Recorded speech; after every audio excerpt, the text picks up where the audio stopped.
My name is Evan Weissman. I was born in Washington, D.C., and my mama's name is Lillian Dovey Dave, and she was born in Asheville, North Carolina. And the reason that I'm telling you that information is that a person who's very special to me passed away last year, and I do this as a way of honoring him. If you don't know Dr. Vincent Harding, please look him up, see who he was. He was a giant of a man, in not just in our community, but in the world, and especially on this theme of revolution. And Dr. Harding would start every talk, class, anything he did with that information. And we could probably talk for a whole day as to why he did that. But for now, we'll just kind of let it marinate a bit. But when we do the question and answers, if you all don't mind, if you say something, if you can just let me know who you are and where you're from and your mama's name and where she was from. And if you don't know, that's okay. That's maybe part of the process. So thank you for indulging me on this. Revolution. Why am I here to talk about this? We all know revolutions are violent, bloody things, right? And the closest that I've ever come to something like that is probably washing a cheese grater in the dishes. But I did name an organization I started, Warm Cookies of the Revolution, so that makes me an expert, so we'll get into it. There are many names for what I want to talk about tonight, and I use them sometimes interchangeably. Sometimes I call it creative resistance, sometimes creative nonviolence, sometimes strategic nonviolence. Often I use the term civic health, and then most of the time I just say it's the stuff that we do at Warm Cookies of the Revolution. So the words get in the way. You can call it whatever you want. You can call it mailbox if you want. You can call it Todd. I don't care. But the point is that I want to talk about one way, one kind of revolution that, what it might look like and how we might get there from here. Revolution seems huge, right? It's a big thing. I think of like Soviet Russian men smoking, drinking vodka, plotting. You know, this is like revolution. But I want a revolution. I want a revolution of values, and I want a revolution in the way that we treat other beings, and to move away from a thing-oriented society. That interests me. I want that. And I'm sure that you all want things as well. Whether you call revolution, maybe not. So revolution need not be bloody, it need not be violent, but we do have to work for it. And I will say, a revolution, a lot of people use that term, revolution. I think when you're in the midst of something, when you are involved in something, you see and you call it, and you name it a revolution, because you see it happening, even if it takes a long time. And usually if you're not involved in it, it's easier to say that is evolution. That is the way that things just happen. They evolved this way. And so I'm talking about us being involved in things so that we see it as a revolution, not an evolution. And I think that the main thing that the work that I try to do, what I try to do is fight two things: amnesia and anesthesia. I think that those two things are what prevent the revolution, a revolution, any revolution, but social change from happening. Amnesia, if we forget the past and we forget the successes and the failures of the past, then it's going to be very hard to figure out the ways in which we want to envision a new future. And anesthesia, if we aren't acting, if we're not moving, if we're not doing things, that makes it very, very hard as well. So the work that I try to do with all those different words, civic engagement, whatever you want to call it, is to fight those, basically. It's hard, but it is winnable. So the cliff notes for the morning, for those of you that just want your croissant and your coffee and want to get out of here, you can leave after I say this if you want.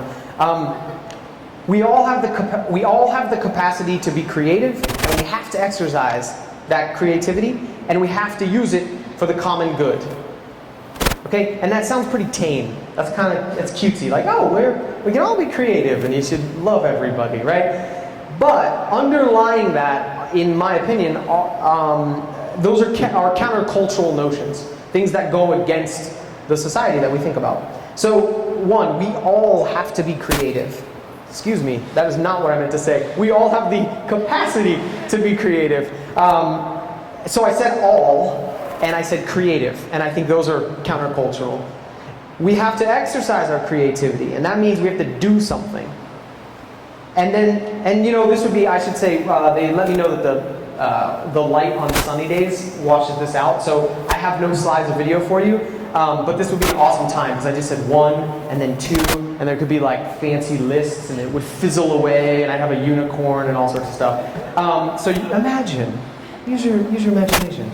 But if you do want to see really great videos that we have on the website of warmcookiesoftherevolution.org, Locker Partners makes all these awesome videos of the stuff we do. So if you want to call BS on what I'm saying, you can go there and see, like, at least we're doing some of these things. And then all the graphics and the design work is all done by Roxanne Blue, who's an incredible designer, and she happens to live here in Denver. So you can go on the website and see that. Anyways, number 3. On the PowerPoint, we have to use our creativity for the common good. So this means that we have to do something, and it has to be for the benefit of others, not just ourselves. Those 3 things go against our cultural norms, our economic system, assumptions about humanity, and where our allegiance lies. All right, I'm going to stop there for a second. You don't just get to come here and drink coffee and ingest. This is a two-way street in some regards. So you should have gotten some kind of paper, right? Were you given paper? And if you're watching this on the internet, you can pause it, go get some paper. Here's the deal. I'm giving you an exercise, 90 seconds, okay? And this is a do it as fast as you can exercise. So grab that piece of paper, and grab your pen, and if you're really stubborn, you can not write it down. It's fine. Or if you didn't get paper, maybe the people standing in the back didn't get paper, that's okay. Make a mental list. 90 seconds, I want you to write down, as fast as you can, everything that you own. Okay? You're not going to get through it all, but go as fast as you can. Start with your computer and your TV down your left sock. The one waiting for your right sock. The one that was lost. Okay? 90 seconds. Go.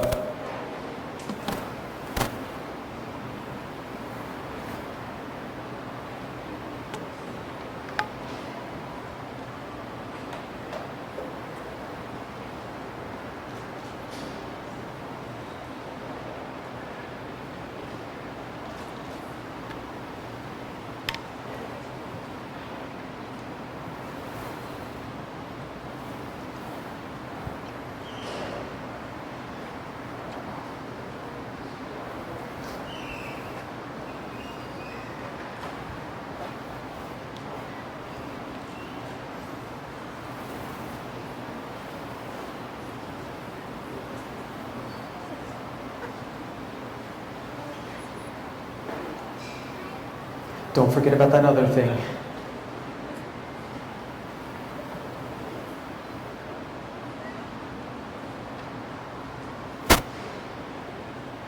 Okay, 10 seconds. 10 seconds. Get the last stuff in there. We're getting everything.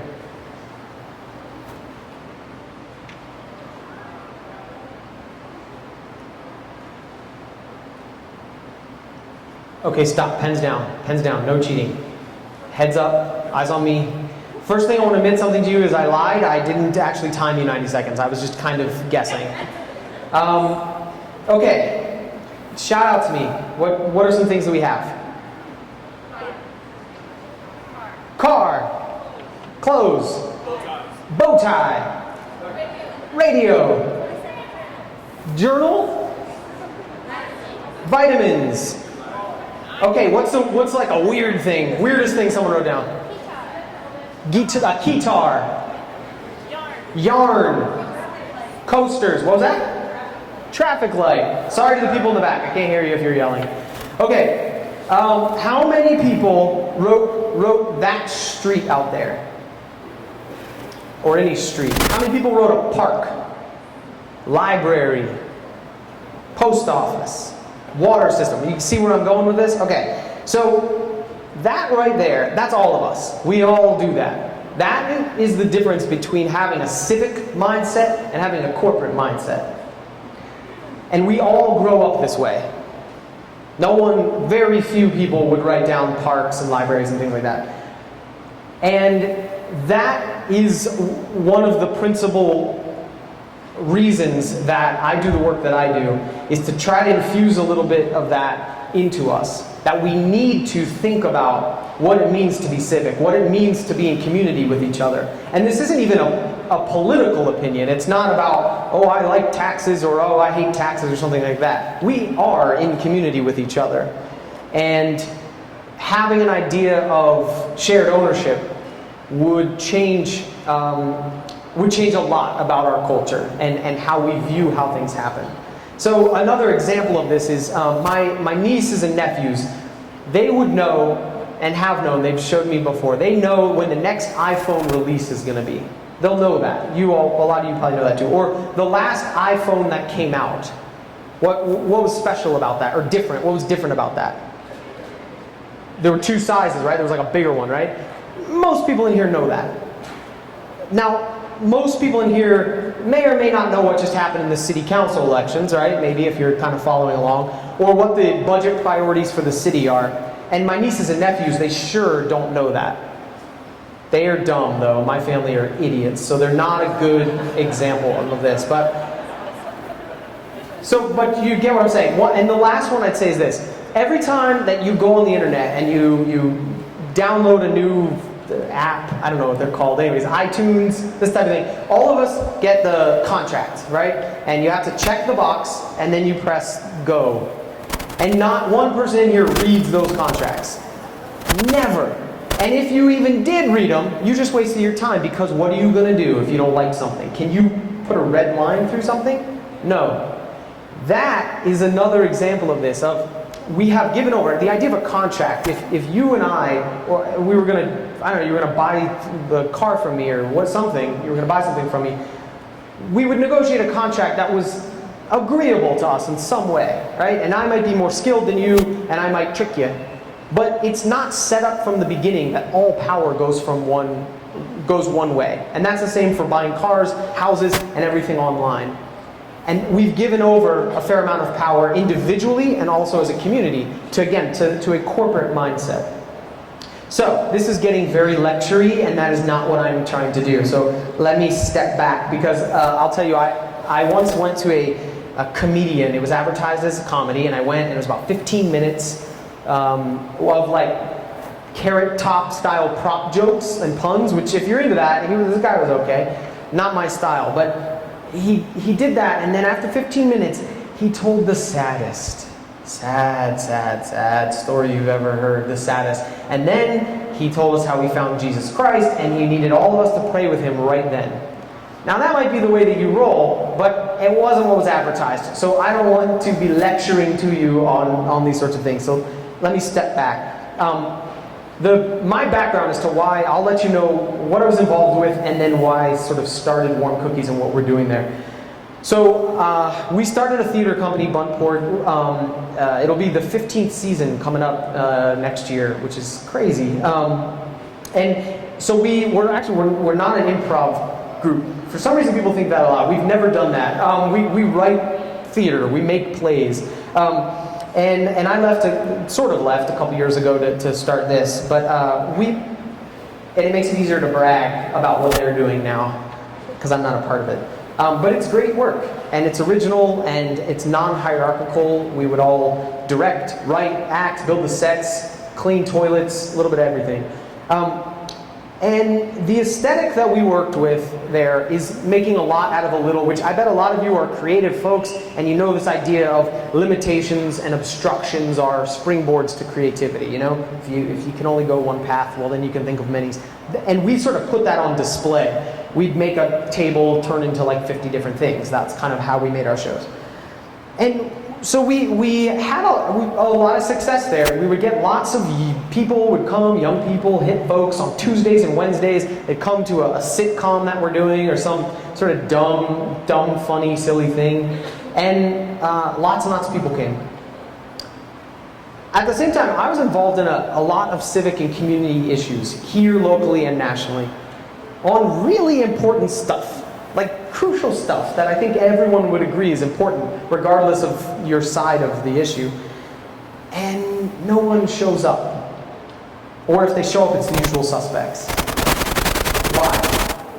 Well, usually there's two things. Either you're told, go vote. Voting is going to change everything, which is just nonsense. And most people know that. That's not really, that doesn't work for most things. And the second thing is that it turned into street theater, reenactments. I'm talking about like activism in this way.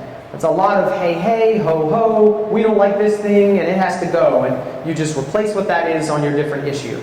And it doesn't entice people. And so we ceased to be creative when that happens. And if you cease to be creative, you're not going to be successful in changing things. So I sure as hell didn't want to start making theater with a message. I don't like that kind of stuff. Theater is bad enough as is. If I invite you onto the theater right now, it's like, oh God, I don't want to go to the theater. So then if you know you're going and you're gonna be hit over the head with politics or hit over the head in art, either one of those it's not for me. And so I didn't want to do that. So I figured, why not smash together fun things that people want to go to with civic issues? And that is how we got warm cookies of the revolution. If there are children in the room, which there are, I want you to send them away or cover their eyes or their ears, because I'm going to say something horrific. I'm going to admit to you something. I love watching professional football. It's true. I love sports, and I always have. And in my world, in the sort of lefty political world, there is nothing more capitalist, homophobic, consumerist, racist, militaristic than the NFL, right? We all know this to be true, and you do not watch or support that. Well, I can't play that game. I love it. So what have I learned watching sports, and how does this relate to what I'm talking to you about right now? I watch in sports bars often, not always. People are smart. That's what I've learned from watching football in bars. I watch mostly with dudes. And you know what I'm talking about. I'm not saying men, I'm saying dudes, which can be men or women. It's a subspecies of human, dude. They know everything. Everything. And I know you know these folks. Where everyone went to college, where what the coach does in these situations, everything. They know everything, all the stats possible. If you want to see two men engaged in a passionate, fact-based discussion in our culture, go to a sports bar. It's a beautiful thing. One thing that it made me think of is that the system as it is, our general sort of political system, says, okay, look, stuff's complicated. You don't know about sewage, drainage systems, and water and taxes, right? You don't know that stuff. We have people that have studied this. They're going to go and do it. We're going to give them a budget. They're going to come back and tell us, right? And we'll try to be nice about it, which sounds nice. But implicit in there, I think, is a poisonous idea, which is regular people don't get it.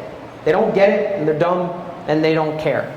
And I think that that's wrong. I think that you have to know that something affects you first. And then you have an incredible capacity. So the second thing is about what I learned from sports is people spend time and money on what's necessary, and then anything that's left over, you spend on what's fun. We're busy, we're working, we're raising families. That's how it goes. Your time and your money is precious. So number 3 is that the competition, for those of us that want to change things in any small or huge way, is culture. It's dominant culture. So it's sports, movies, music, comedy, bands, music, knitting, whatever it might be. That is the competition for the time that we have left over. And so the 4th thing is, I want to win. I'm interested in winning for human beings. We're fighting, racism, sexism, militarism, capitalism, these things, or at least I am. And that's the water that we swim in, these systems. We don't even know that these things are here. We kind of know. We know that racism exists and sexism exists, and we know, okay, some things have gotten better and some things worse. Militarism doesn't even mean anything to anyone, right? But it's the water that we swim in. But I don't want to say what I just said to you very often. The last 3 sentences, you're drone out. That's droning. I'm droning on, right? And so I want to win. So I don't care about using those words. The issues are too serious to play reenactment. I want to leave that to Civil War enthusiasts. They can do reenactments. I want to win. So, we created this civic health club. Here's the idea. You go to a gym, pump iron, exercise your physical health. You go to a therapist for your mental health, maybe a church or spiritual institution for your spiritual health. At Warm Cookies, at the Civic Health Club, we exercise our community civic health. And when you work out, you want to see results and you want to feel better. That's what we're trying to do as a community. The way that we do it, the revolution part of this, is that we're employing a pull, not a push strategy of building the new society out of the shell of the old. If you've heard that turn of phrase, that's old anarchist language. Build the new society out of the shell of the old. And what that means is there are pillars of society, and I hope that you're still with me here. I know I'm sounding a little philosophical here, but there's the pillars of our society. The media, the non-governmental organizations, churches, laborers, bureaucracy, police, military, you get it. Everything that holds up the scaffolding that holds this up. And if you see problems in those things, and you want to cut them down, well, I don't want this building to crash down on us. I love all of you people, and I don't want that to happen. So we have to put up new pillars alongside the old ones so that we can crash the other ones down, but that this building won't fall down on us and won't hurt us. And that's an idea that Gandhi, who thought about this a lot, who, if you don't know much of Gandhi, you know that he did what he called the obstructive program, right? Kick the British out, protests and fasts and mass mobilizations, right? That's what we know about Gandhi. The other side, which he's a weirdo too. He did some weird stuff, so you should check him out. But the other thing about Gandhi is he had a constructive program, which has gotten lost in history, but was actually more interesting, which is coming up with these new pillars, new ways of doing things, and we need them both.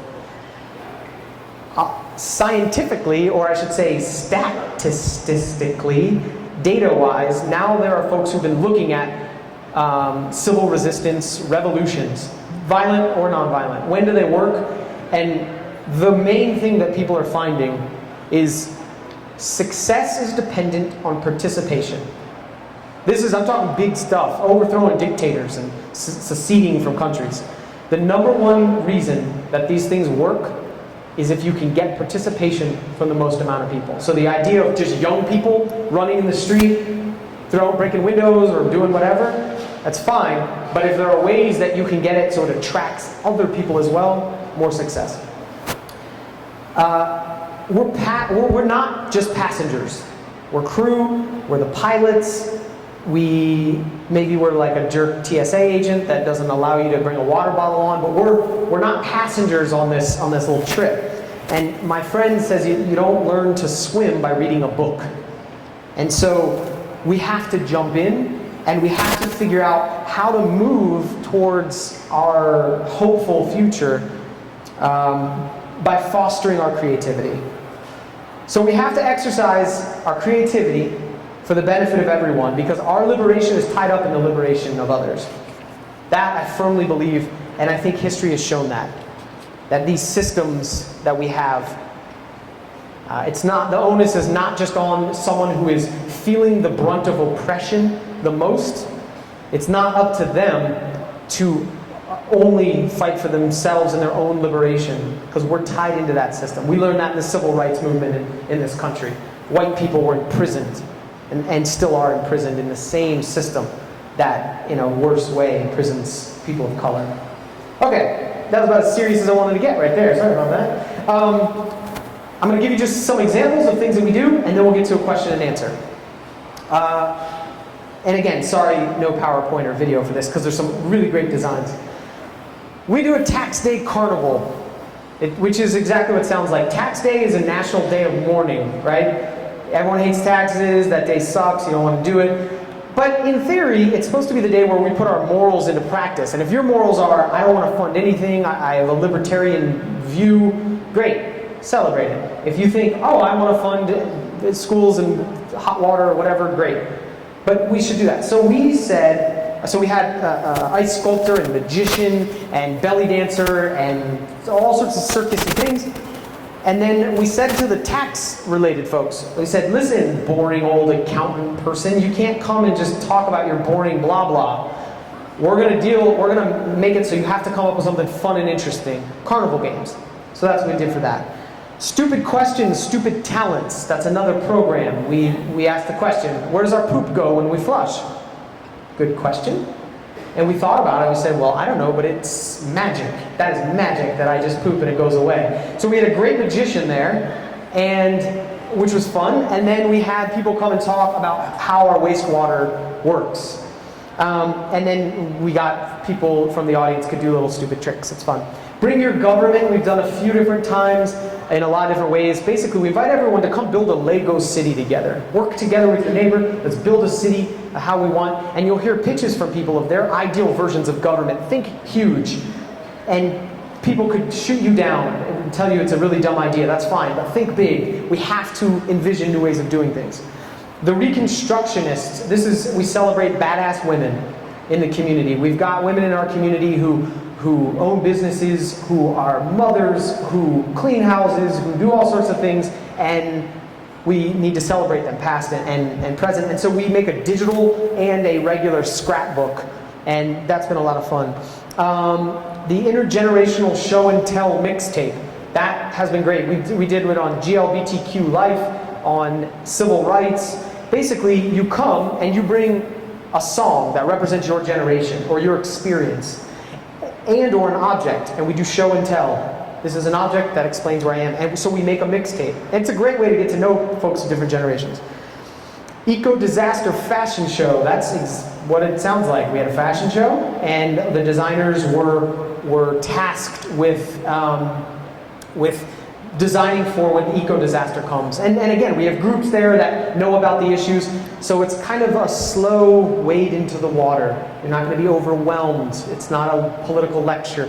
But if you're interested, you can figure out ways to go and take action.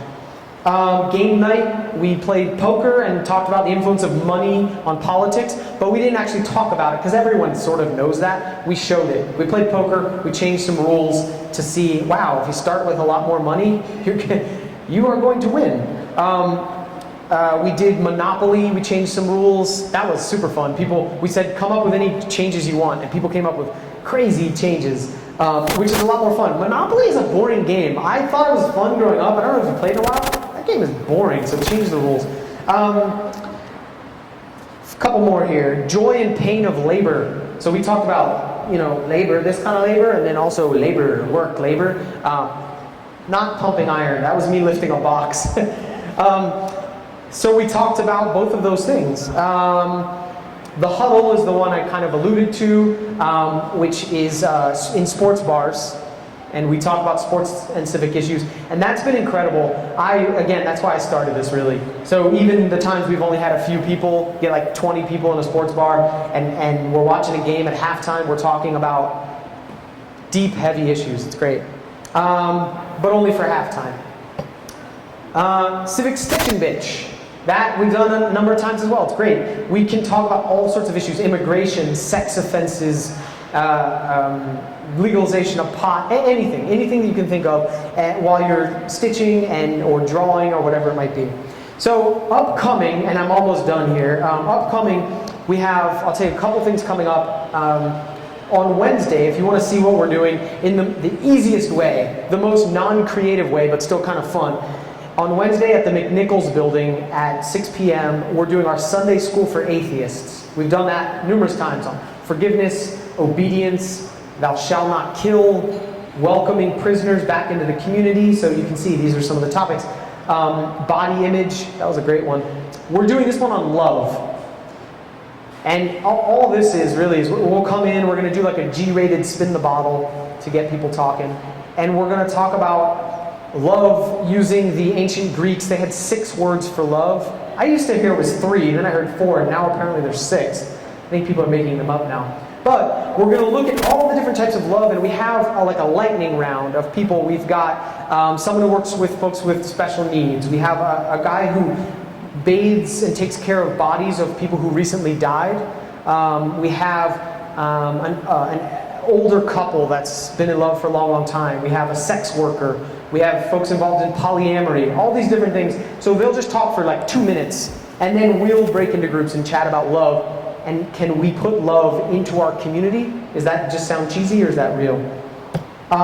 Then the next program is called What's Brewing? A dumb name for a great program.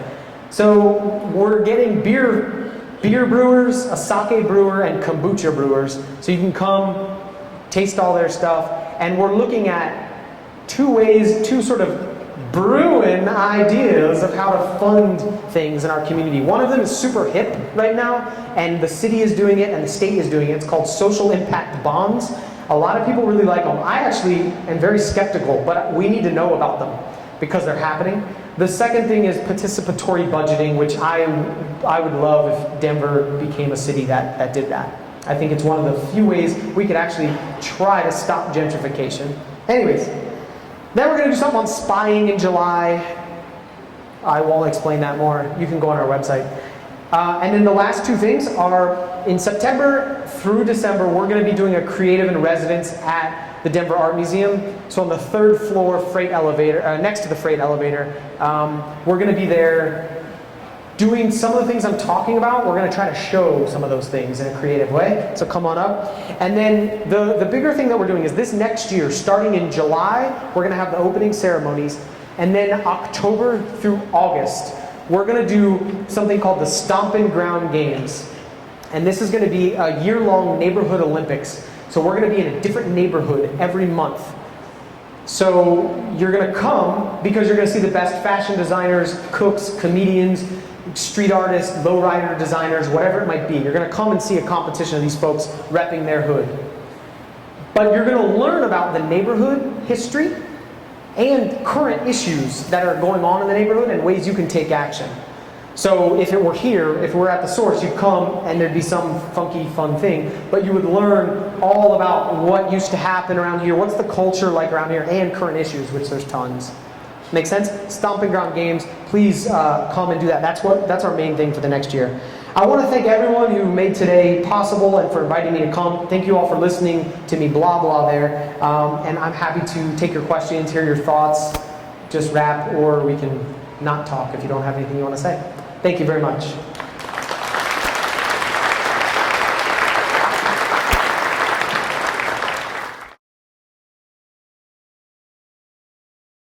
That's a mean question. She asked, what 3 things would I take if stranded on an island? I'd take all of you. I'd bring my wife and my friends and family along. That's 2. And I'd bring the internet so I could read and watch things.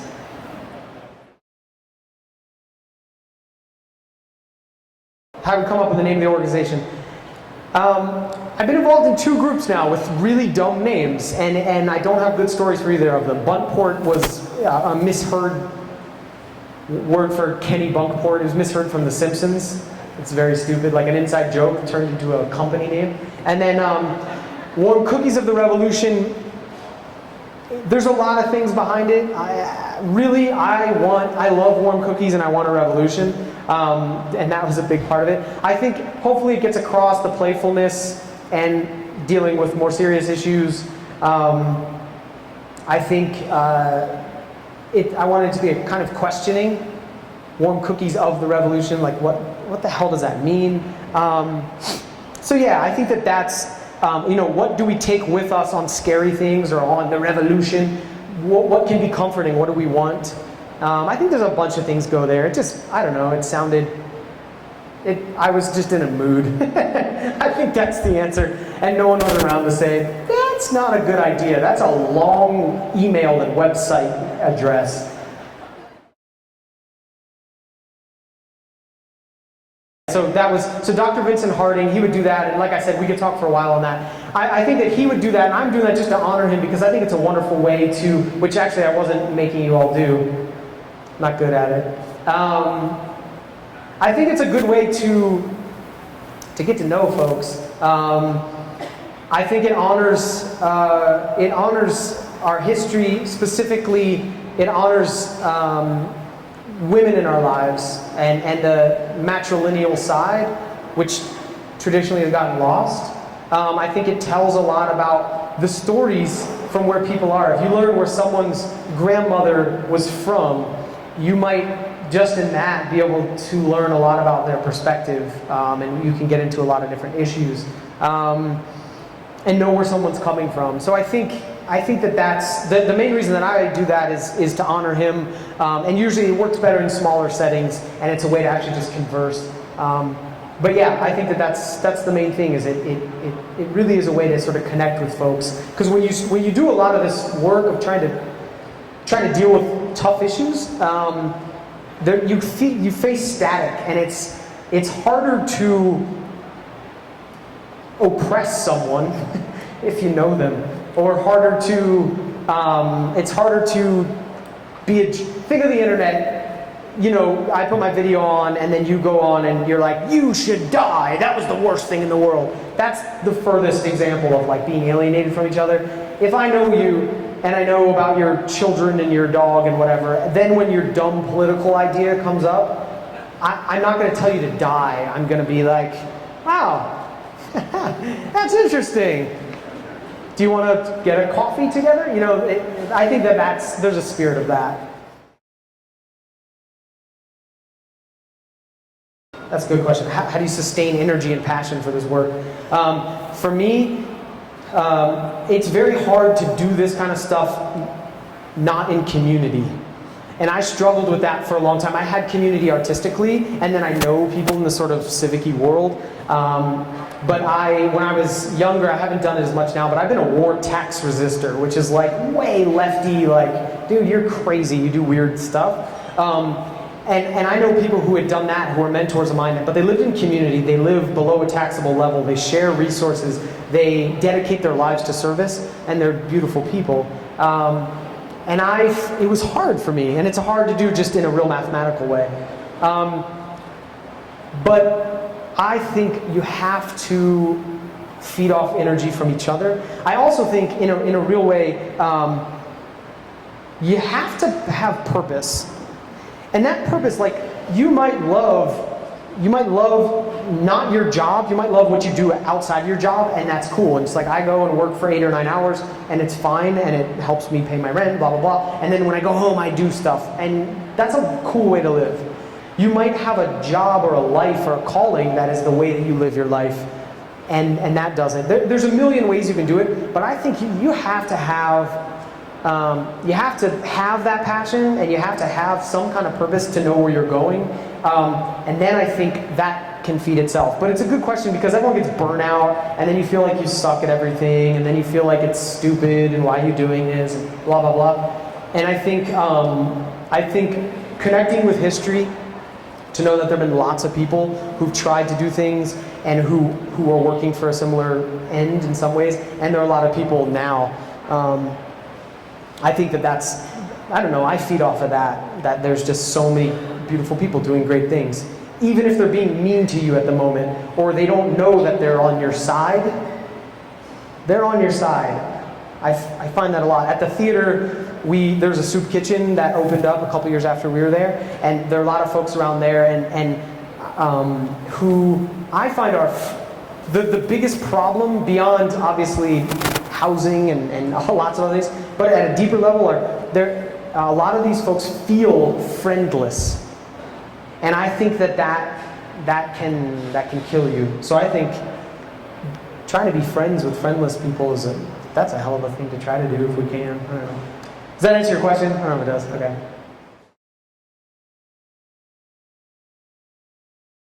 Sure. Eco Disaster Fashion Show. Actually, it was coordinated by a person in the front row here, Brandy Shigley. So afterwards, you should come and talk with her more about it. But it was a fashion show.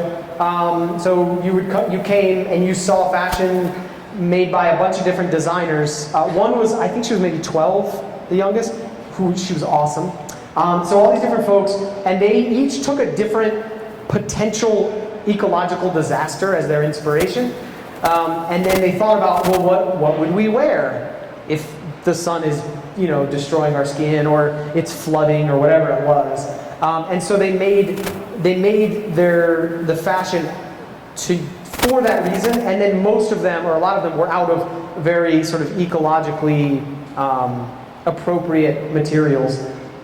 There were a couple groups there who work on the Woodbine Ecology Center, and a couple other groups who work on environmental issues, so you could learn about that. But you just saw this great fashion show. That's a good question, and I should actually amend that. Most of the people that come to our events and that we engage are regular folks, and that's who we get. But we also engage with civic leaders as well and have them come. And in terms of the reaction, I mean, when we're first starting out doing things, they're like, warm what? It's, ignored. But most folks working in these different issues want badly to figure out ways to connect with different folks. If you go to city council meetings, if you go to meetings of neighborhood associations around here, if you go to these different talks about budgeting, it's boring, and it's, for the most part, in Denver, you're finding older white folks. So a lot of people who work in these different issues, they know that that's not who Denver is. And so they're actually really interested. So very quickly, a lot of the big institutions in town that do either the creative world, and they're bigger, or the civic world, they've actually embraced us very quickly because they're like, cool, you're getting younger folks, you're getting folks who are middle and lower income. About 70% of the people that come to our events are women. Those are people who are not civic decision makers traditionally. Younger women, people with lower and middle income. So they're psyched. They're really psyched to be engaged in that way. It'll be interesting if we ever move towards, so something like the social impact bonds that I said at the What's Brewing.